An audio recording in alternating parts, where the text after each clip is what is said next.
¿Cómo le va? ¿Qué dice? Muy buenas noches, bienvenidos. Esto es Recalculando aquí por la pantalla de C5N, como siempre, un programa especial, en este caso, para llevar adelante lo que es el análisis, ¿no? Indispensable, y yo le diría más bien ineludible, que hay que hacer en la jornada del día de la fecha. También vamos a tener, atención, lo que han sido las novedades de última hora en términos de, bueno, cuáles van a ser los próximos pasos del Gobierno Nacional en materia de anuncios de carácter económico y social, esto que se ha venido trabajando en las últimas horas y que en principio podemos asegurar que va a tener lugar esta semana. El día que se ha marcado en la agenda, vamos a ver si se termina confirmando, es el próximo día jueves. Allí va a haber anuncios vinculados con lo que son las jubilaciones, también las pensiones, acuérdose también de lo que tiene una referencia ineludible con respecto a la asignación universal por hijo. Bueno, hay algunas otras cuestiones también importantes para señalar con respecto al impuesto a las ganancias, lo que es el salario mínimo, que sabe usted va a tener algún tipo de reacomodamiento a partir de fines de este mes. Bueno, el gobierno podría hacer allí algunos ajustes adicionales. Yo quiero arrancar el programa muy breve, ya están en el piso varios de nuestros invitados del día de la fecha, pero quiero decirle que hay una lectura interesante para hacer, ¿no? Pablo Dugan decía recién, no hay ninguna duda de que hay un malestar en términos sociales que ha excedido incluso lo que ha sido la propuesta del Gobierno Nacional en materia de las medidas que se han tomado hasta ahora. Evidentemente no han sido suficientes, uno podría hacer alguna evaluación de carácter sanitario, bueno, claramente el gobierno ha hecho su mayor esfuerzo y en términos comparativos con lo que ha pasado en otras partes del mundo, bueno, no hay ninguna duda de que el desempeño ha sido muy bueno. Ahora, cuando atendemos la cuestión económica, y en esto me parece que hay un detalle importante, quizás allí el gobierno se contrasta contra ¿qué? Dice usted, bueno, contra sí mismo, contra lo que han sido sus promesas en términos de la campaña. Y creo que ahí ha saldado sumamente negativo, porque hay que reconocer, la plataforma política del gobierno tenía en términos reales dos cuestiones centrales, ¿no? Por un lado, el manejo de la deuda, y eso todavía está en ciernes, ha avanzado el gobierno en un capítulo muy importante con los inversores extranjeros, todavía no ha cerrado la negociación con el Fondo Monetario Internacional, y por otro lado la cuestión alimentaria, ¿no? Y así también el gobierno avanzó en términos de impulsar lo que ha sido la tarjeta. Ahora uno podría preguntarse si eso no se ha visto erosionado en gran medida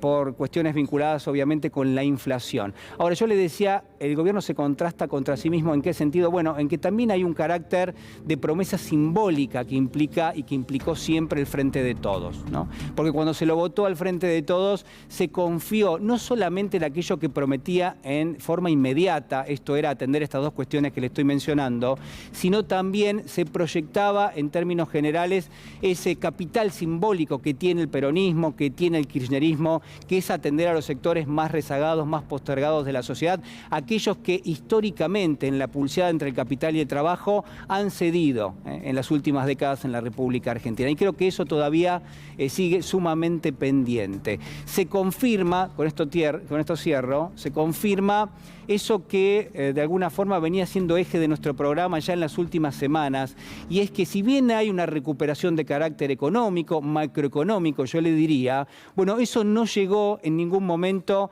a los sectores más vulnerables de la sociedad. Y el dato central es mientras operó una reactivación económica y el rebote está y se mide y lo da a conocer el INDEC, y uno puede ver sectores como la metalmecánica, sectores como la construcción que vienen recuperando terreno, las cifras de pobreza y de indigencia no han variado prácticamente. Y entonces la pregunta es, ¿qué es lo que está fallando? Y las respuestas son muchas, por supuesto, pero claramente digo, hubo un error, una mala praxis en términos de cómo se está ejecutando esa recuperación económica. Por supuesto que queda tiempo, por supuesto que todavía hay mucho por hacer, y esa es quizás una de las buenas noticias.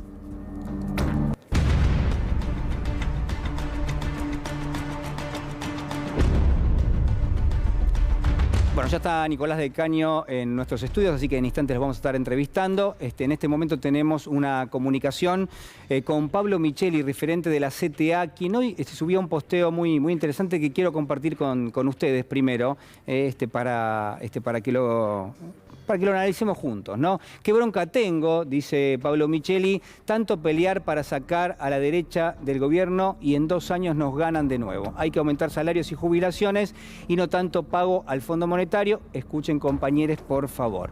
Micheli, ¿cómo está? Buenas noches, un gusto saludarlo. Igualmente, ¿qué tal? Bueno, muy bien. Tratando de hacer una lectura, o varias lecturas en todo caso, desde distintos sectores de la sociedad, usted ocupa un rol realmente muy importante en términos de la defensa del poder adquisitivo del salario, en términos de los derechos de los trabajadores. ¿Cuál es la lectura que hace usted esta noche?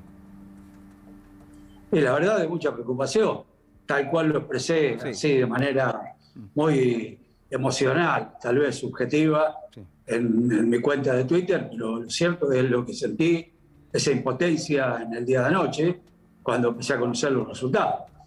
Pero bueno, no es que tampoco me sorprende demasiado. ¿No lo sorprendió el porque, resultado?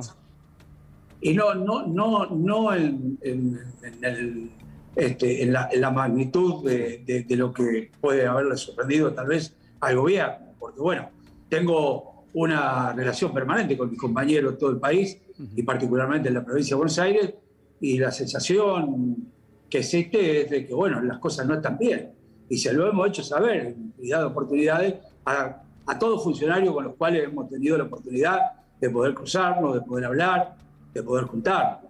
Lo cierto es que si uno ve los datos concretos, es grave el tema de que los niveles de pobreza e indigencia que tenemos hoy no son diferentes o son mayores todavía a lo que eran en 2019. Entonces, bueno, hay factores que hay que tener en cuenta a la hora de pensar el voto de la gente, porque si no vamos a terminar como algunos dirigentes que le echan la culpa a la gente.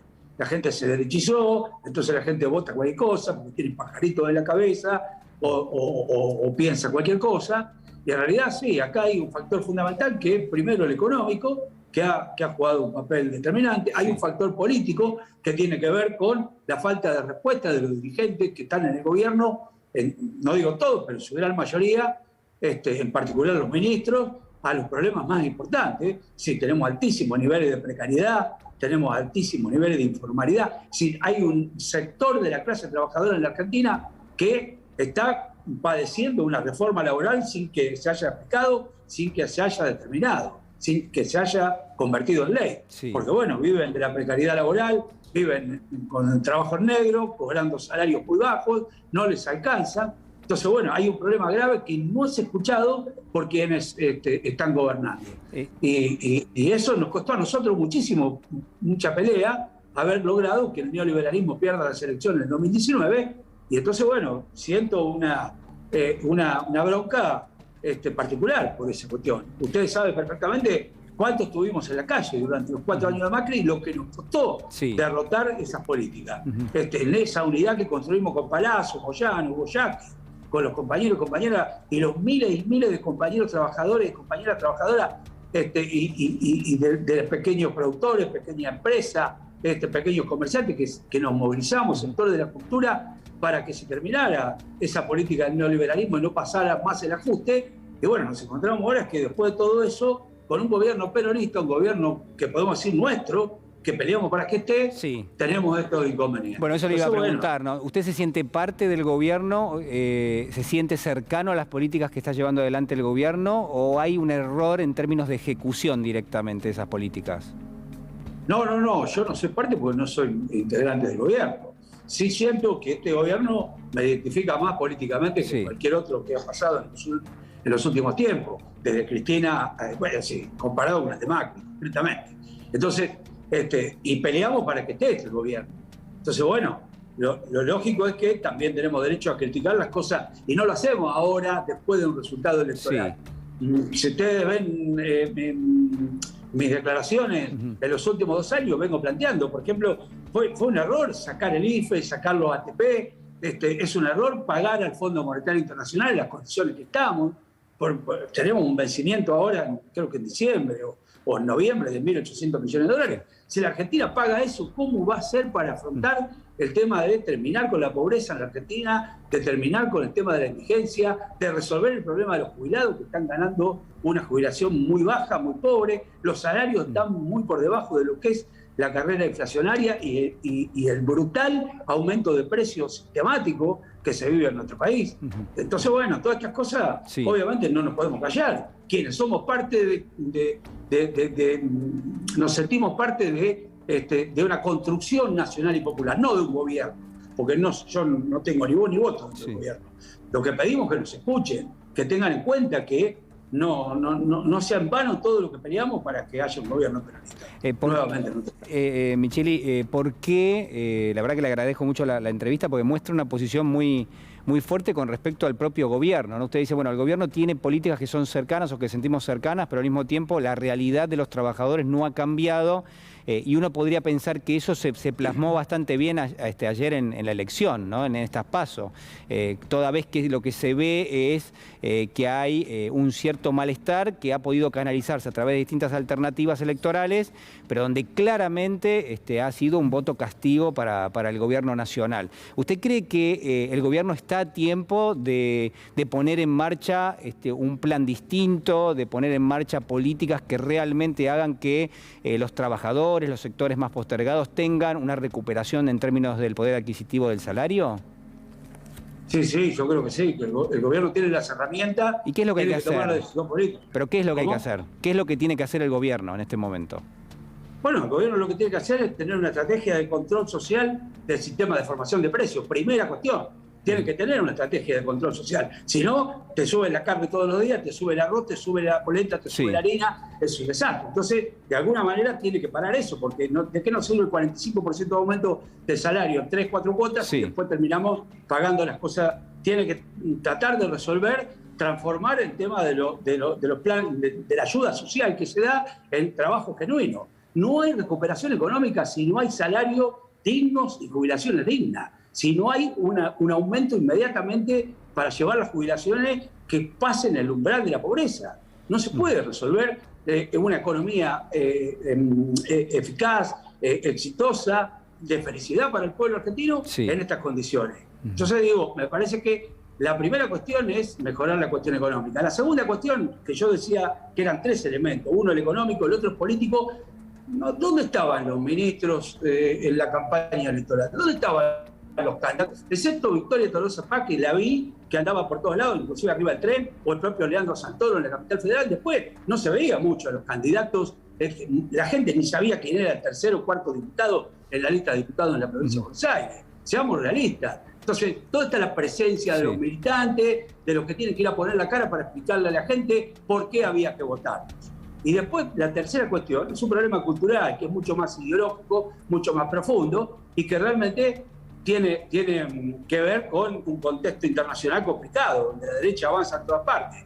Pero claro, ¿cómo vamos a ganar esa batalla cultural si la gente está pensando cómo come al otro día? ¿Cómo resuelve pagar los impuestos la semana que viene?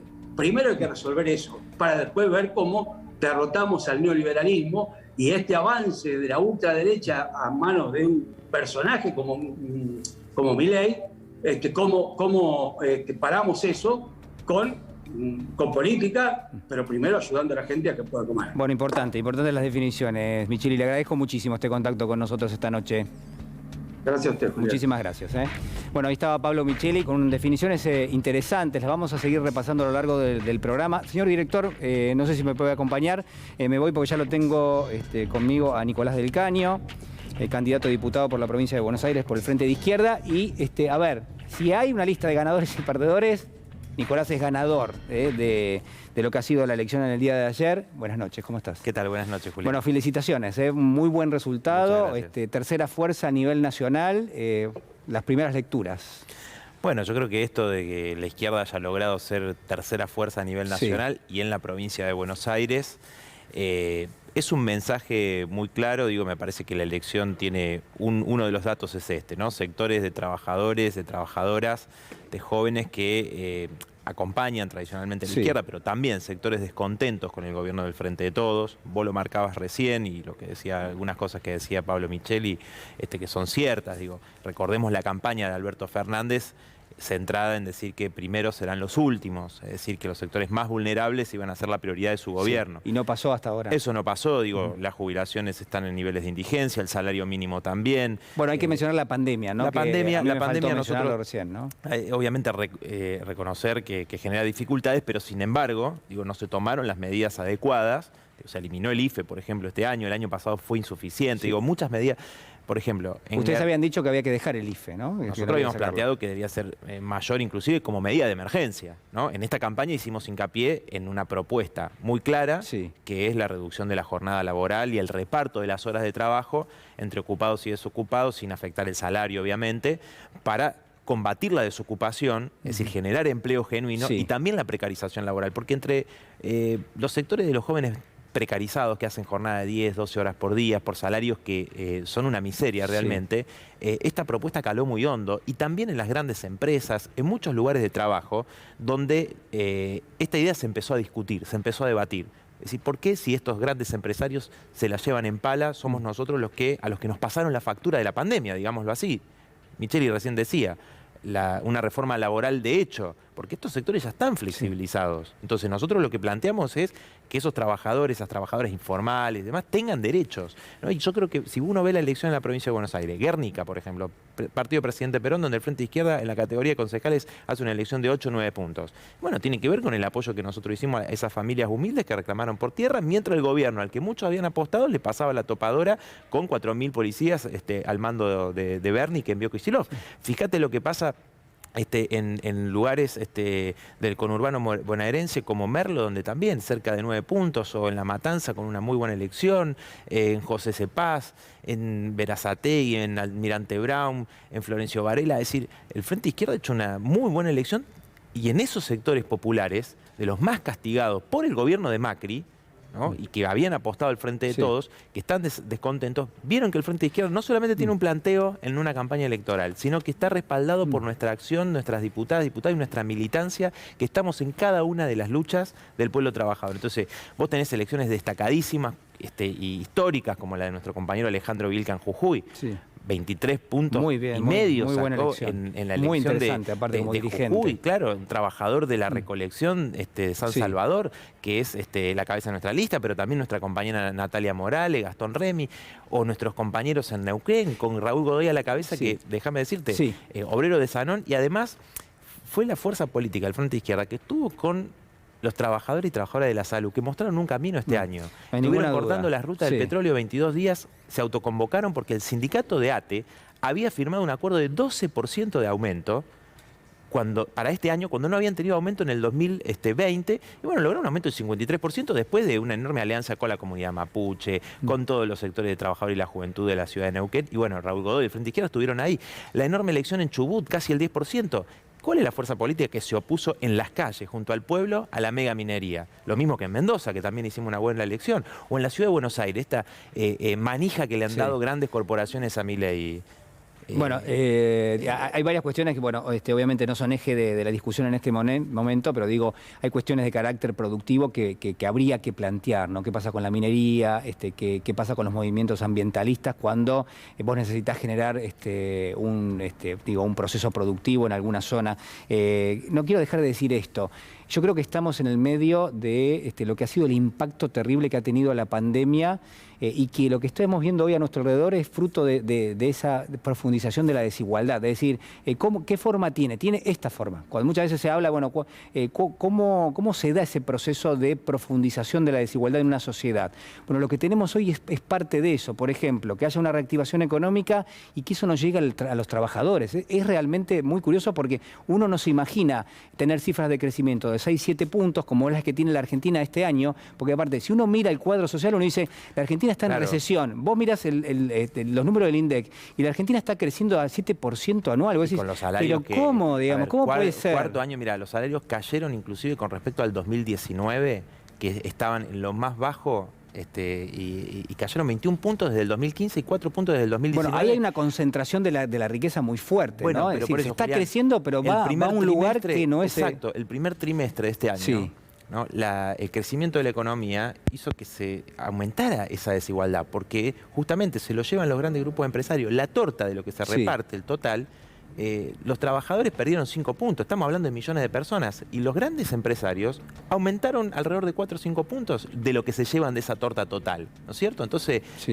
digo, que es casi similar lo que se llevan unos y otros, y de un lado tenés a millones que tienen problemas gravísimos de empleo, de salario, de vivienda, las jubilaciones. Entonces, por eso hay un mensaje por izquierda para el gobierno, también hay un mensaje por derecha, digo, por eso te decía. Te iba a preguntar, ¿qué lectura hacías? Porque te bromeábamos afuera del aire y yo le decía, la rebeldía se volvió de derecha del caño y me miraba, ¿no? Como diciendo, no, la rebeldía también está con nosotros en este momento. Pero por supuesto, un montón de sectores de trabajadoras, trabajadores jóvenes, y te decía mi compañera Miriam Bregman, a pesar de la enorme manija mediática que tuvo Milei y de que muchos, a partir de esta agenda de derecha que utilizaron para correr todo el debate y toda la discusión a la derecha. La izquierda en C5 tuvo y tiene un lugar importante. A otros medios de comunicación. Si vos lees las estadísticas de la cantidad de entrevistas que ha tenido esa persona. Bueno, pero nuestra compañera Miriam resistió frente a candidatos del progresismo que empezaron a decir que estaban a favor de las taser, en contra de la reducción de la jornada laboral. Hizo una muy buena elección, la mejor desde que existe el Frente de Izquierda hace 10 años, y estamos con serias posibilidades de que ingrese al Congreso Nacional, de conquistar bancas en la legislatura también de la ciudad. Y la izquierda de conjunto en la ciudad hizo una elección de 10 puntos. La izquierda clasista, anticapitalista, socialista, 10 puntos, digo, si vos sumás las distintas listas. Entonces, vamos a redoblar la campaña, convocar a toda la gente. Mira, nos llegan mensajes de trabajadoras, de trabajadores, de la gente de la Asamblea Permanente de Guernica, de los compañeros tercerizados de Sur, de los compañeros tercerizados ferroviarios, de los trabajadores de la salud de la provincia de Buenos Aires, que acompañamos innumerable cantidad de luchas que vienen dando, los compañeros vitivinícolas de Mendoza, del Citrus de Tucumán, los choferes en Jujuy, montón de lugares que están contentos por la elección del Frente Izquierda. Y te digo, es un mensaje muy claro.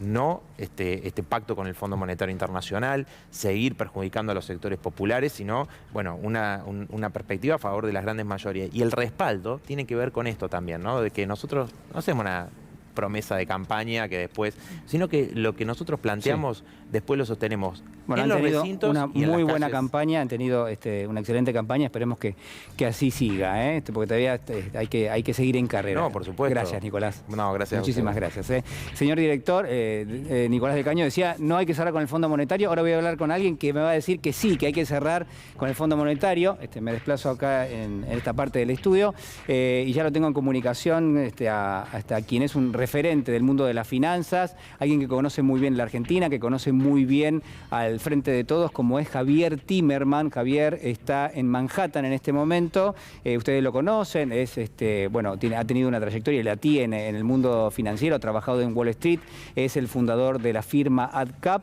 y está en comunicación con nosotros. Javier, buenas noches, ¿cómo estás? ¿Qué tal, Julián? ¿Cómo estás? Buenas noches. Bueno, un gustazo saludarte. Aparte ha sido un día que creo que solamente un especialista puede decodificar lo que ha pasado en el día de hoy, porque han tenido las acciones argentinas que cotizan allí en los Estados Unidos saltos de hasta el 15 y 17%. Han crecido, el dólar ha recortado, el riesgo país también ha bajado. Bueno, a ver si nos podés dar una mano en términos de, leer esto en primer lugar y por supuesto vamos a hacer una lectura económica y política después. Bueno, no, era de esperar que con la victoria de la oposición, un frente que siempre ha sido más creíble para muchos de los sectores financieros, se fortalezcan los activos argentinos, y eso fue lo que pasó. Había dos lecturas. Había una lectura que decía que si el gobierno le iba a ir mal y tenía más chances en el futuro de gobernar la coalición que está ahora en la oposición, que eso iba a pasar, que la gente, los inversores se sienten más cómodos con los opositores, y la otra teoría o la otra visión era que si al gobierno le iba mal, iban tal vez a profundizar un poco el modelo o irse más hacia un modelo más heterodoxo, más a la izquierda, y eso podía castigar un poco a los activos argentinos. Bueno, levemente, porque tampoco, si bien, como vos bien dijiste, las acciones abrieron con unas subas del 15%, después mermaron un poco y terminaron arriba 7-8, y el riesgo... los bonos subieron 3% más o menos, que es poco para la magnitud de lo que terminó pasando ayer, ¿no? La magnitud del shock político que causó esta elección. Recordemos que en el 2019, que también hubo un shock muy, muy importante, las acciones cayeron ese día hasta 60%, sí, 55%. Así que para mí no fue no fueron movimientos bruscos, ni mucho menos lo que ocurrió en el día de hoy, en los activos financieros. Javier, vos seguís de una forma realmente muy cercana la realidad de la Argentina. Hemos tenido varias entrevistas y te consulto habitualmente, y lo hacemos también para ámbito financiero, y has tenido una mirada, si bien cercana desde lo político con el gobierno nacional, sí bastante crítica en términos de cómo se estaba llevando la agenda de carácter financiero. ¿Cómo estás viendo esto y cómo lo relacionás con la negociación que se lleva adelante con el Fondo Monetario? Claro, en la Argentina hay tantos temas, ¿no?, con los que uno discute. Yo recién estaba escuchando al expositor anterior a mí, a Nicolás del Caño, y hablaba de Miriam Bregman, y yo la verdad compartí, y fuimos querellantes juntos en una causa de lesa humanidad, entonces claramente le tengo muchísimo afecto. Claro. Por su lucha, fue el juicio a Von Bernich, nosotros éramos querellantes con mi hermano Héctor y ella también, pero la verdad que en la visión económica no comparto, porque yo, si bien comparto los objetivos que Nico estaba enumerando, de ponerle plata a la gente y no pagarle al fondo y todo eso, todo tiene un costo, y la realidad es que las cosas hay que pagarlas, así las pagan los estados y los pagamos nosotros como individuos y le pagan las familias.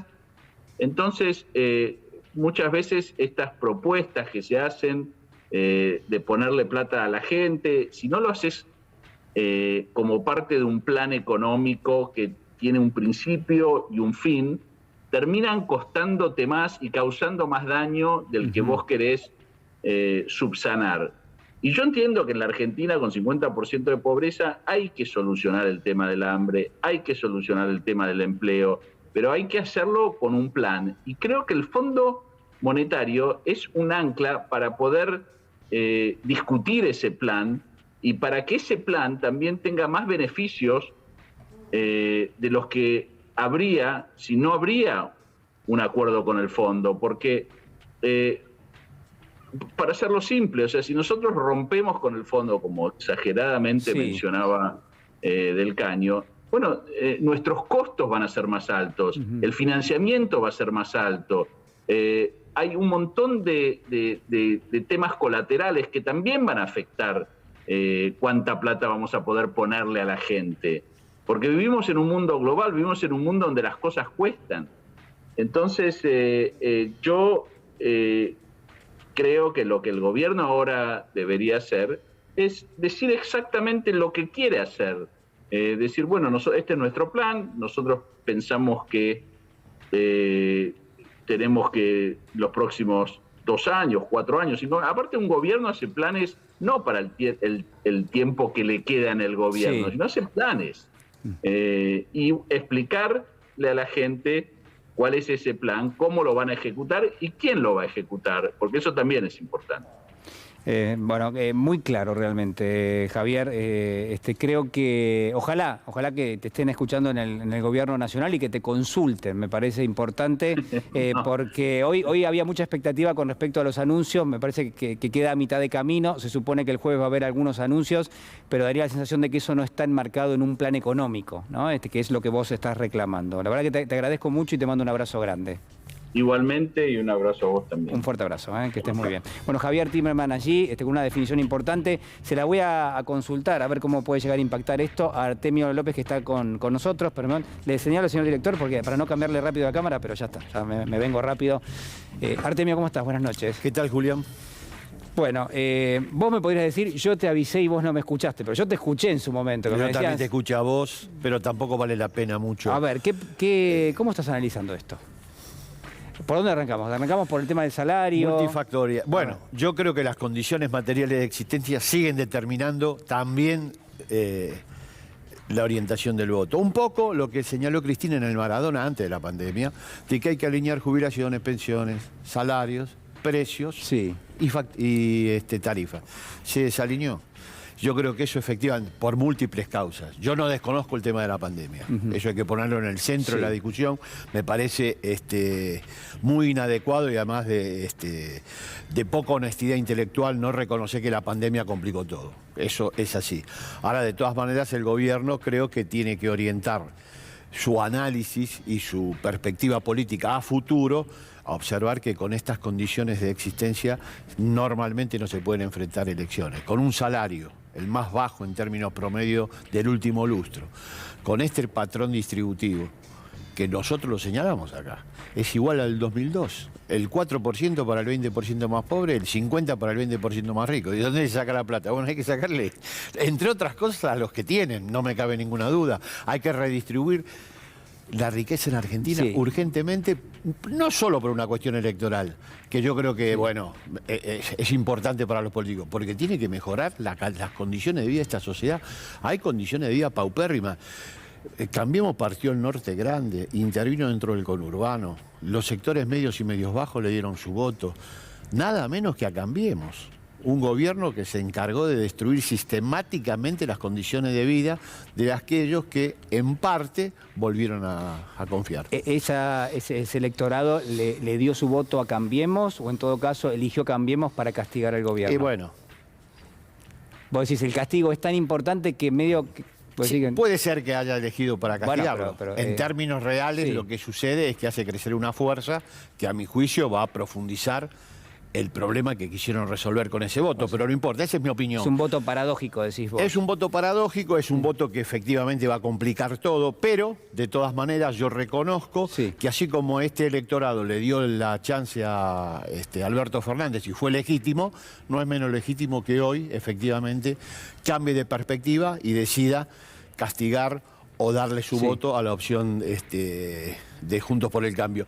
No es muy bueno calificar el voto popular o descalificarlo según la orientación hacia uno y otro lado. Yo he visto analistas que acusan de una derechización de la sociedad argentina, que hace 2 años le dio la chance a un gobierno popular democrático de ganar una PASO como muy pocas veces se logró. Es un abuso. O sea, hay que buscar en las políticas y en la forma en que se ejerce el poder, decís vos. Yo creo que sí. Yo creo que sí. Había condiciones suficientes para saber que evidentemente la situación socioeconómica, sobre todo para segmentos medios y medios bajos, no abajo de la pirámide, donde también hay problemas, pero ahí hay una concurrencia de ayudas sociales, tarjetas de alimentos, que hacían que efectivamente hubiera contención. Y arriba, bueno, con estos 170.000 de el impuesto al mínimo no imponible, y también había ventaja. Los sectores medios y medios bajos es lo que se perdió.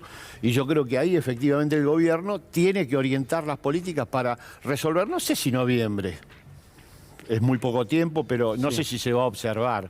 Pero sí la elección del 2023. Tiene tiempo el gobierno. El presidente ha tomado nota y lo que ha dicho en el discurso me pareció muy correcto. Confrontan 2 modelos antagónicos. Bueno, ahora hay que demostrar que efectivamente hay 2 modelos antagónicos. Presidente, cuando me estabas haciendo el primer diagnóstico y me pintabas una especie de totalidad y me decías, bueno, del total uno no tiene otra forma de alguna manera de aplicar un shock distributivo más que sacándole a unos para darle a otro. Lo que me decía Javier Timerman, de algún lado tiene que salir. Pero él decía del Estado. Bueno, no es el mismo diagnóstico que el tuyo, claramente. No. Bueno, pero bueno, a mí me gusta también cómo piensa a veces Javier. Por supuesto. Pero lo que digo es, implícitamente me parecía que lo que me decías es, le faltó intensidad al gobierno, digamos, como que no quiso pelearse. ¿Puede ser? Yo creo que sí, que hubo un exceso de consensualismo, sobre todo en el primer tramo de gobierno, luego la misma dinámica de los acontecimientos lo fue a obligar a lo obligó a tomar decisiones de confrontación. Pero un poco hoy lo hablábamos con Dora Barrancos, la política es conflicto. Eso, hay un teórico, Rancière, que dice, la política no es la ausencia de conflicto y el consenso. La política es el conflicto, obviamente administrado dentro del Estado de Derecho. Pero no hay que tenerle miedo al conflicto. Todo gobierno popular democrático siempre tiene el conflicto como bisectriz de su práctica. Es más, yo te diría que el sistema identitario de los gobiernos populares requieren de un gran conflicto con los sectores de poder. Lo tuvo Perón, lo tuvo Néstor lo tuvo Cristina, falta que ahora efectivamente se realice en el curso de la segunda parte del gobierno de Alberto Fernández, que va a ser exitosa. ¿Vos decís que no hay antagonismo político? No hay antagonismo político, no hay conflicto.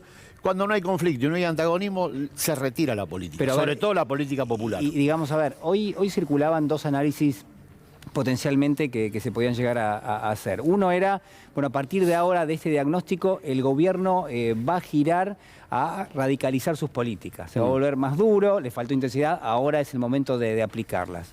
Había otra lectura que lo que decía es no, todo lo contrario, digamos, tiene que ir hacia el centro, porque esto de alguna manera es un castigo a esa forma de hacer política. ¿Cómo lo ves? Lo mismo se planteó en el 2009. Bueno, a partir de esta derrota, bueno, Néstor Kirchner, bueno, no lo digo yo. Vas a buscar al 2009... Lo dijo Néstor porque es doctrina. Hoy María Ciobane decía, bueno, salir por encima, no salir por arriba. Bueno, él dijo hay que profundizar el rumbo. Yo creo que hay que hacer lo que Cristina planteó en el Maradona, en La Plata antes de la pandemia. Hay que volver a alinear salarios, jubilaciones, pensiones, tarifas y precios. Ese es un programa de gobierno para ganar 2023. Ahora hay que hacerlo. Y eso, ¿sabés qué va a generar? Conflicto. Y se va a tener que resolver. Para eso está el gobierno elegido para gobernar y asumir que el conflicto existe y administrarlo. Se instaló la idea de que, bueno, se instaló no, a ver, la experiencia histórica muestra que cuando una elección no sale bien, en una PASO creo que también es una elección finalmente, los gobiernos generalmente apelan a algún cambio en el gabinete. Digo, hoy el gobierno salió a decir, no vamos a hacer cambios en el gabinete, sí vamos a hacer algunos anuncios durante esta semana. ¿Con eso alcanza? No sé qué anuncios van a finalmente... Se supone que van a tocar las jubilaciones, que va a haber algún empujón en el más salario que cambio mínimo. de gabinete, me parece que lo que hay que hacer es profundizar una perspectiva. Después los nombres, yo no soy quien para darlos y creo que es privativo del presidente, pero el cambio de perspectiva tiene que orientarse en la medida en que efectivamente todos sabemos que hubo un sector de la sociedad muy importante que no recibió a satisfacción las transformaciones que se prometieron en 2019. Bueno, yo creo que ahora, ya con la pandemia resuelta, vuelvo a insistir en la pandemia, condicionó mucho las políticas del gobierno. Una vez que eso se resuelva, el gobierno tiene que volver a retomar su eje y plantear... El programa es muy sencillo. El kirchnerismo durante 12 años lo planteó Cristina Kirchner apenas comenzó el gobierno. No es tan difícil, lo que pasa que obviamente lo que es difícil es llevar adelante esas políticas sin asumir que va a haber conflictos que resolver. Sin conflicto, lo que no hay es política. Y cuando no hay política, gobiernan las corporaciones, pero, no gobiernan Artemio, efectivamente los elegidos para hacerlo. No, bueno, a ver, me da la sensación, no sé, me da la sensación que estoy leyendo un libro de Laclau, por ejemplo, o de Chantal Mouffe, ¿no? Donde el antagonismo funciona en términos de la política. Acá el antagonismo es pelearse ¿con quién? ¿Con una cámara patronal? ¿Con la UIA? ¿Con formadores de precios? Sí, bueno, posponer las negociaciones con el Fondo Monetario. Pero no ha pasado, digamos, no ha pasado en un gobierno que tuvo una imagen positiva mucho más alta de la que tiene hoy. No, no ha pasado, pero yo creo que efectivamente el gobierno, entre otras cosas, las elecciones sirven para eso, va a tomar nota de que el conflicto no hay que exorcizarlo, que no es mala palabra, que hay que asumirlo y administrarlo. Esto del consensualismo extremo, de ir por la vida alegremente y pensar que la gente se entiende hablando, está muy bien para un cuento de ficción, pero eso no es la política. Pero vos decís que no hay un sector de la sociedad que quiere eso de la política, digamos, yo creo que quiere enfrentamiento. Hay un sector de la sociedad que está dispuesto a sostener una política de integración social y redistribución del ingreso y mejorar sus condiciones de vida. Un amplio sector social y va a acompañar a un gobierno que lo haga. Lo ha demostrado con Néstor y Cristina. No inventamos nada. Lo ha demostrado con Juan Perón. ¿Por qué Perón es lo que es? ¿Por qué Cristina es lo que es? ¿Por qué Néstor fue lo que fue? Bueno. Y los tiempos económicos, digamos, sentarse con el Fondo Monetario no te implica necesariamente que no puedes hacer todo lo que querés y que no tenés recursos para hacerlo muchas veces. Bueno, el gobierno y el presidente en particular dijo de que ninguna negociación con el fondo va a condicionar la política doméstica. Yo no digo que no haya que negociar, no tengo demasiado conocimiento al respecto, en eso no me voy a meter, pero cualquier negociación, primero, no es urgente hay otros temas, pero estoy totalmente de acuerdo que las viejas políticas del fondo, las tradicionales, las que yo creo siguen manteniendo, pero es una opinión, no son solución para Argentina. Y cualquier decisión en torno a negociación con el fondo, lo que no puede afectar es la soberanía de decisión política y económica argentina. Veremos si se logra. Ojalá que sí. No, yo en Bueno, eso... vamos. La experiencia reciente marca de que no, de que viene full con levantavidrios, todo. Gracias, Artemio. No, gracias a Muchísimas vos. gracias. Señor director, me voy a parar, me voy a... Permiso, ahí está, Hoy me tocó hacer ejercicio, muy bien. Muy bien, es un día con mucho análisis, muy interesante lo que contaba Artemio. Lo tenemos en comunicación con nosotros a Carlos De Angelis, analista político. Carlos, ¿cómo estás? Buenas noches. Hola Julián, ¿qué tal? ¿Qué noche? ¿Qué Bariloche, ¿no? Sí, así es. Bueno, Tremenda. pero mucho análisis, sí, terrible, en términos de, creo yo, de la ambición que tenemos todos de analizar de la mejor manera posible y que no se nos escape nada. Una primera lectura tuya, te escuché hoy durante el día en varias emisoras, en varias radios. También vi lo que escribiste ayer y que publicaste en el diario Perfil y me pareció muy interesante. Digo, no sé por dónde querés arrancar. Mirá, son tantas cosas, Julián. Siempre es un gusto hablar con vos porque me llevas a lugares inesperados del análisis. Bueno. Yo hoy, mira, publiqué un pequeño artículo en la revista Spoiler, que es de Sí. la Facultad de Ciencias Sociales. Me tomé el trabajo de contabilizar los que no fueron. Y mirando los datos que son bastante desaparecen después, porque viste que no se contabilizan, quedan fuera, Sí. pero cerca de 1,5 millones de votantes no fueron. Y hubo un maremoto de voto en blanco impugnado, cerca de 1,5 millones, comparado con el 2019 que fueron 800.000. Sí. Es decir, me parece que hay muchas formas de entrarle a la elección. Pero yo la simplifico. En el 2019, un electorado muy exhausto, muy agotado de los 4 años de Juntos por el Cambio. Hay que acordarse de los tarifazos, de las dificultades, los cierres de comercio, un montón de cosas que pasaron. Tomaron al Frente de Todos, le creyeron al kirchnerismo, a Alberto, a Sergio Massa, que se sumaba, y fueron a la urna, fueron en el cuarto oscuro y eligieron esa boleta y sacó el 48%, le ganó a Macri en primera vuelta. 2 años después, está más exhausto todavía. Es decir, que queda una sensación Sí. de incumplimiento, de malestar, de enojo económico, de que no se cumplieron las expectativas. Y ahí, o se quedó en la casa, Sí. o eligió las boletas de otros aspirantes. Y vos fíjate que el caso de Manes es interesante porque no votaste a Cambiemos, votaste una especie de margen ahí, de marginal. También los votos, vos fíjate, Carolina Lozada en Santa Fe Sí. le gana 3 candidatos de Cambiemos, Claro. la más radicalizada de todas, ¿no? Esto se repite en muchos lugares. La menos macrista, donde- decís vos. ¿Cómo? La menos macrista, de alguna manera, dentro de la fuerza. Sí, claro, pero la más antikirchnerista también, porque fue contra Macri y casi marginal Sí. en ese mundo, ¿no? Fíjate, después le gana Negri. Negri era bancado directamente por Macri. Claro. Es decir, hubo un voto no tan macrista, menos macrista, pero también que vio y dijo, no voy a votar al Frente de Todos. Por una serie de razones que algunas ya expuso Artemio y no quiero abundar, pero me parece que eso es lo central.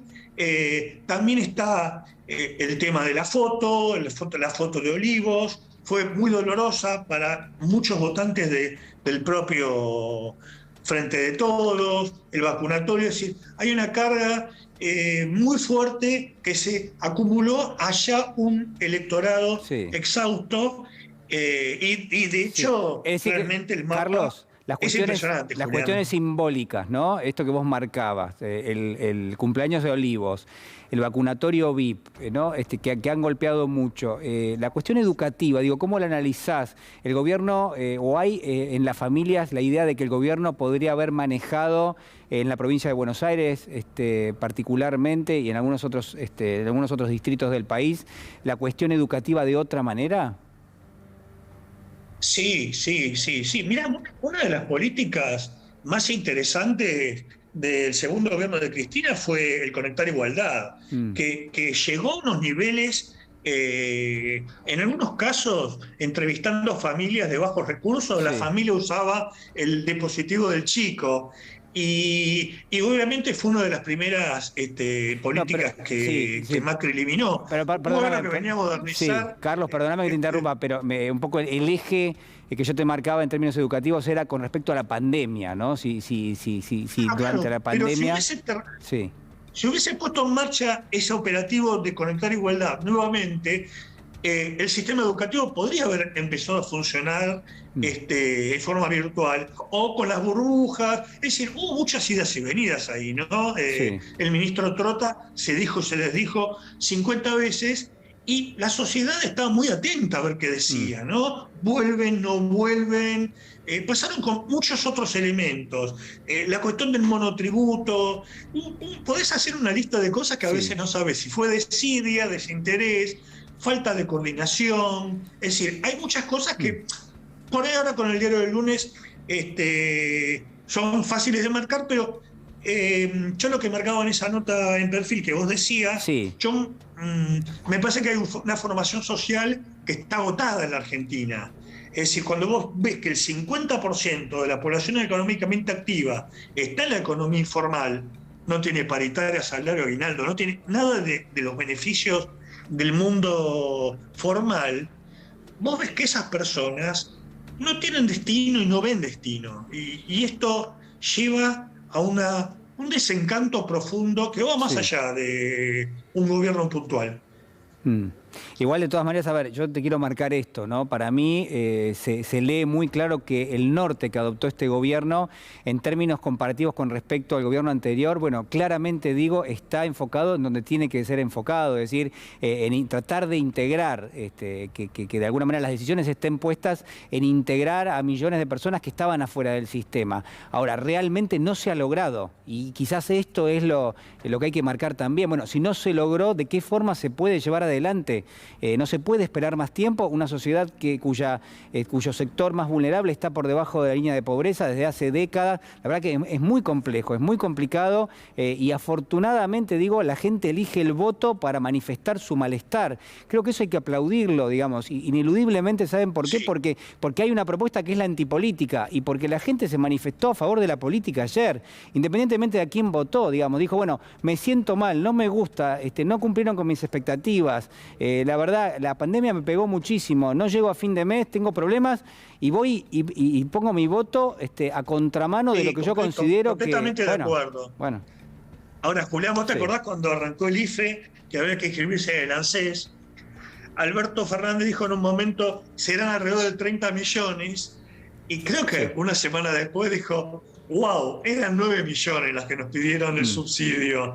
Es decir, hay un país... Bueno, mirá qué importante eso. Está abajo del iceberg, que no lo vemos, que está invisible al Estado incluso, ¿no? Bueno, qué importante. Y estos sectores piden otra cosa, y te puedo asegurar que he tenido infinita cantidad de entrevistas, te dicen, yo no puedo más con un plan social, no, me siento un marginal, quiero un laburo, ¿qué puedo hacer? Necesito que se abra una fábrica, ciudades que por ahí dependían de una o dos fábricas. Esa es una demanda. Entonces, si vos haces una campaña y no podés hablar de economía, no podés hablar de seguridad, no podés hablar de trabajo, no podés hablar de pobreza, no podés hablar de inflación, bueno, el framing te lo ganan los economistas liberales. Bien. La lista es infinita, están todos. Y hablaremos en otro momento de ese fenómeno que también es muy importante. Carlos, te agradezco muchísimo. Nos quedamos sin tiempo, pero la verdad, impecable como siempre el análisis. Muchísimas gracias. A vos, un abrazo grande. Un fuerte abrazo, que estés muy bien. Bueno, esto ha sido Recalculando esta noche. La verdad es que en términos generales, Me parece una jornada, me parecen horas que hay que aprovechar para, sobre todo para ver bien lo que decía Carlos de Ángeles recién, ¿no? Esa parte del iceberg que muchas veces no se ve y no tiene ni siquiera una voz que los represente. Y bueno, claramente en las urnas ha quedado totalmente manifestado. Ojalá que el gobierno preste atención a este mensaje, ojalá que puedan activar determinado tipo de procesos de decisión, de intensidades que han faltado en estos meses. Y por supuesto hay que valorar, ¿no?, lo que ha hecho el gobierno también en materia sanitaria, creo sin ninguna duda, y algunas cuestiones vinculadas obviamente al mundo de la economía, el IFE, el ATP, las asistencias en general en términos sociales, ¿no? Y el gobierno se dirige nuevamente a hacer un anuncio el próximo día jueves, va en este sentido. Uno se pregunta si con eso alcanza.